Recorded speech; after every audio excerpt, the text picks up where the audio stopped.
Hi friends, welcome to నిజ జీవిత యోధులు తెలుగు. ఈరోజు మనం చదివే పుస్తకము పూలగంప. తండ్రి బోధ. జేమ్స్, ఇంకా నీవు పూల చెట్లకు నీళ్లు పోయటం పూర్తి కాలేదా? త్వరగా రా, ఈ చెట్టు మీదకెక్కి ఎండిన కొమ్మలను తీసివేయవలెను అని అరిచెను తోటమాలి. ఆ భవనపు ఆవరణములోనున్న పూల చెట్లను పెంచటంతోనే అతనికి దినమంతా సరిపోయేది. అయినను తోటమాలి తన సహాయకుడైన జేమ్స్కు ఎక్కువ పని చెప్పి కష్టపెట్టుచుండెడివాడు. జేమ్స్ ఒక నిరుపేద అనాథ బాలుడైనను అతని తల్లిదండ్రులు వారు చనిపోవుటకు ముందు ఒక విశ్వాసము గల ప్రార్థనా వీరునిగా పెంచియుండిరి. ప్రభువుకు భయపడి యథార్థముగా జీవించెను. తోటమాలి తన చేత ఎక్కువ పని చేయించుచుండినను సణుగు కొనక పనులన్నిటినీ చేయుచుండెను. 100 సంవత్సరముల క్రితము జర్మనీ దేశంలోని ఐస్బర్గ్ పట్టణములో జరిగిన వాస్తవ గాథ ఇది. జేమ్స్ దీనత్వము, చురుకుదనము అందరికీ ఆకర్షించెను. క్రీస్తును ప్రేమించు వారందరితో స్నేహముగా ఉండెను.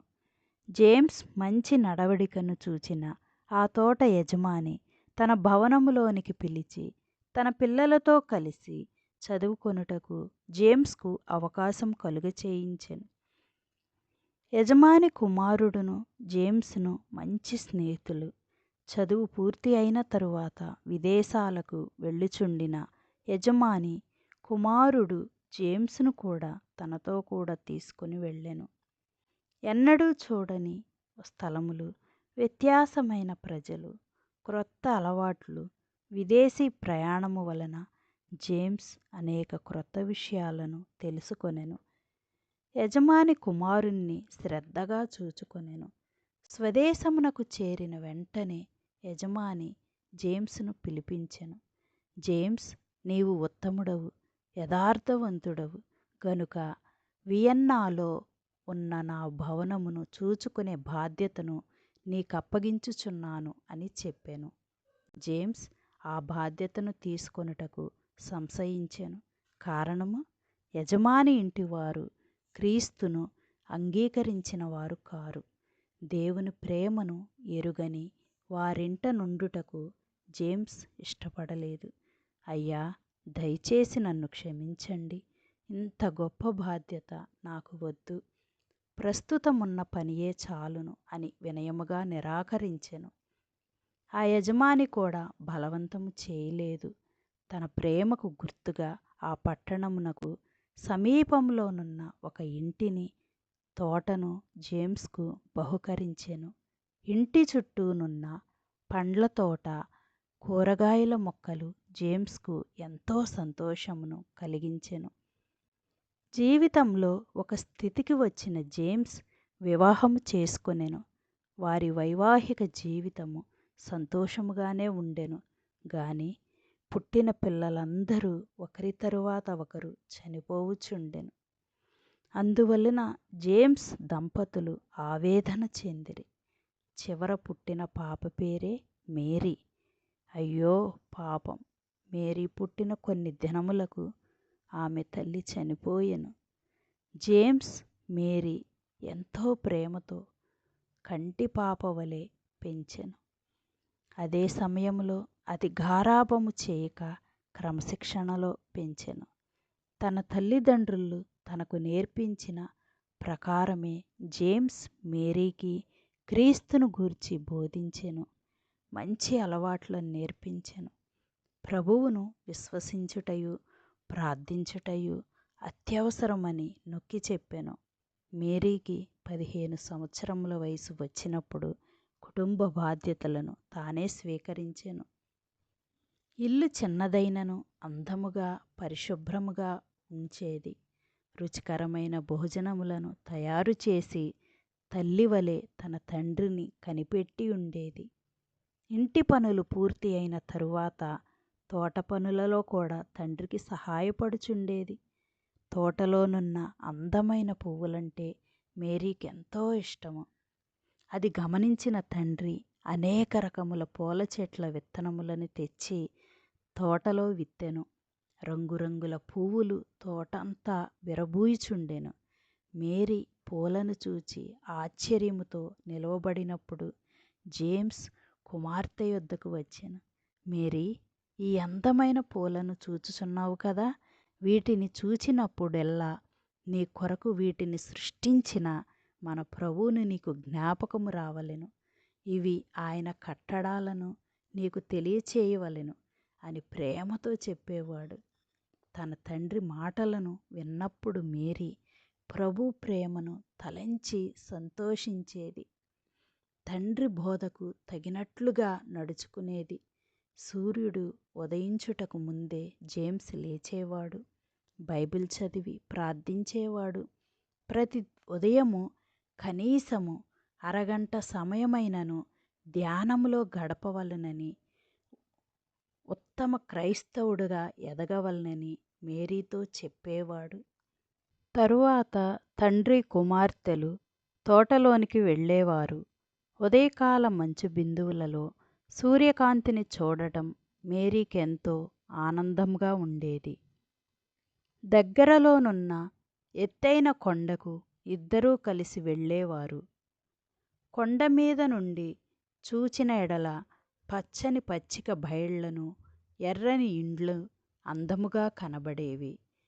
ఇట్టి పరిస్థితులలో జేమ్స్ ప్రభువును గూర్చి కుమార్తెకు బోధించుచుండెడివాడు. ఇద్దరూ కలిసి ప్రార్థించేవారు. జేమ్స్ అక్కడ ఉన్న వాతావరణమును బట్టి తగిన రీతిలో బోధించేవాడు. కొండ శిఖరము నుండి సూర్యోదయమును చూచుట కంటికి ఎంతో ఇంపైన దృశ్యముగా ఉండేది. మేరీ, సూర్యుడుదయించుటను చూచుచున్నావు కదా, సూర్యకాంతి ఎలాగూ చీకటిని పారద్రోలుచున్నదో ఆ ప్రకారము నీతి సూర్యుడైన క్రీస్తు మన హృదయములలో ఉదయించినప్పుడు పాపపు చీకటి పారిపోవుచున్నది. తన వెలుగుతో మన హృదయమును నింపుచున్నాడు.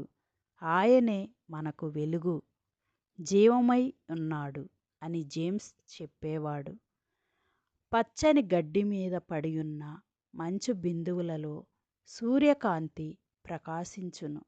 మేరీ ఈ మంచు బిందువుల వలె పరిశుద్ధాత్మయు మన హృదయములో కృమ్మరించబడి సద్గుణములు మనలో వేరుపారి ఎదిగి ఆత్మఫలములు ఫలించుటకు సహాయపడుచున్నాడు అని ఆత్మను గూర్చియు జేమ్స్ నేర్పించెను.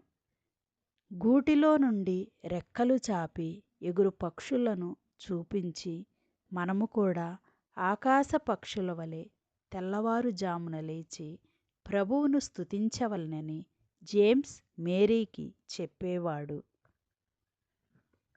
ఆకాశ పక్షులను, అడవి పువ్వులను గూర్చియు క్రీస్తు చెప్పిన వాక్యములను వివరించి వాటిని పోషించు దేవుడు మనలను కూడా పోషించుటకు శక్తిమంతుడనే సత్యమును నొక్కి చెప్పేవాడు. ఇటువంటి వాతావరణములో ఎదిగిన మేరీకి పూలంటే ఎంతో ఇష్టము. అందులోనూ లిల్లీ, గులాబీ పువ్వులంటే చెప్పనక్కర్లేదు. ప్రతి సంవత్సరము పువ్వులు వికసించనారంభించినప్పుడు మేరీ వాటిని తీసుకొని అందముగా కూర్చి తండ్రికి బహుకరించేది. జేమ్స్ ఎంతో సంతోషించేవాడు. ఎంతో తెల్లగా నుండిన లిల్లీ పువ్వులను చూచినప్పుడెల్లా, మేరీ, ఈ తెల్లని పువ్వులను చూచావా, అది పవిత్రతను సూచించుచున్నది. ఇప్పుడు ఈ పూరేకులను పట్టుకొనుము, ఎంతో త్వరగా వాడిపోవుచున్నవి. ఈ ప్రకారమే చెడ్డ తలంపులు మన హృదయమును తాకినప్పుడు అది మలినమైపోవుచున్నది. వాడిపోయిన రేకులు ఎందుకును పనికిరావు గాని మలిన హృదయమును కడిగి పవిత్రపరచుటకు ఒక మార్గము కలదు. అదే క్రీస్తు రక్తము. ఆయన రక్తము మన హృదయమును శుద్ధీకరించి హిమము కంటే తెల్లగా చేయగలదు. ఇలాగూ కడుగబడని హృదయము గలవారు గొర్రెపిల్ల వివాహ విందులో పాల్గొనలేరు అని పూలను హృదయమునకు పోల్చి వివరించేవాడు జేమ్స్. మరో దినము మేరీ ఒక అందమైన గులాబీ పూలగుత్తిని తన తండ్రికిచ్చెను.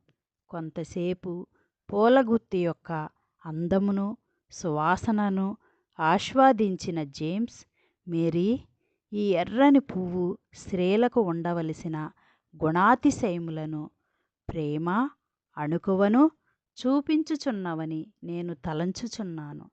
గులాబీ రేకులను గమనించావా?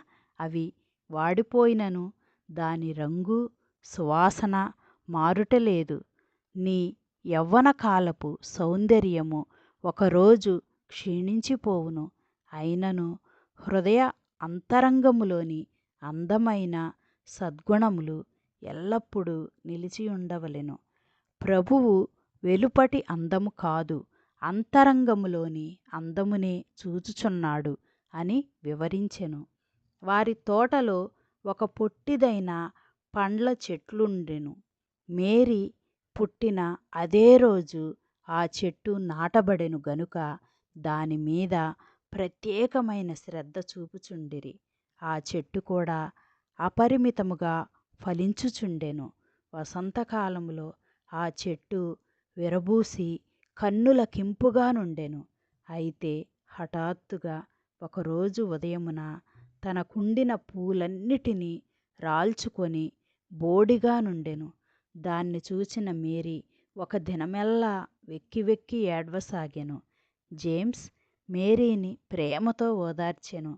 ఇదే ఈ చెట్టు యొక్క గుణలక్షణము. ఈ చెట్టు మనకొక మంచి పాఠమును నేర్పించుచున్నది.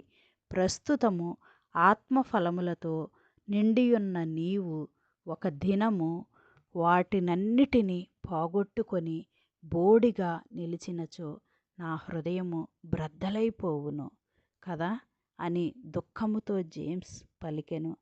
తండ్రి బోధ యావత్తు మేరీ యొక్క లేత హృదయములో లోతుగా నాటుకొనెను. మరిన్ని వీడియోస్ కోసం లైక్ చేయండి, షేర్ చేయండి, సబ్స్క్రైబ్ చేసుకోండి.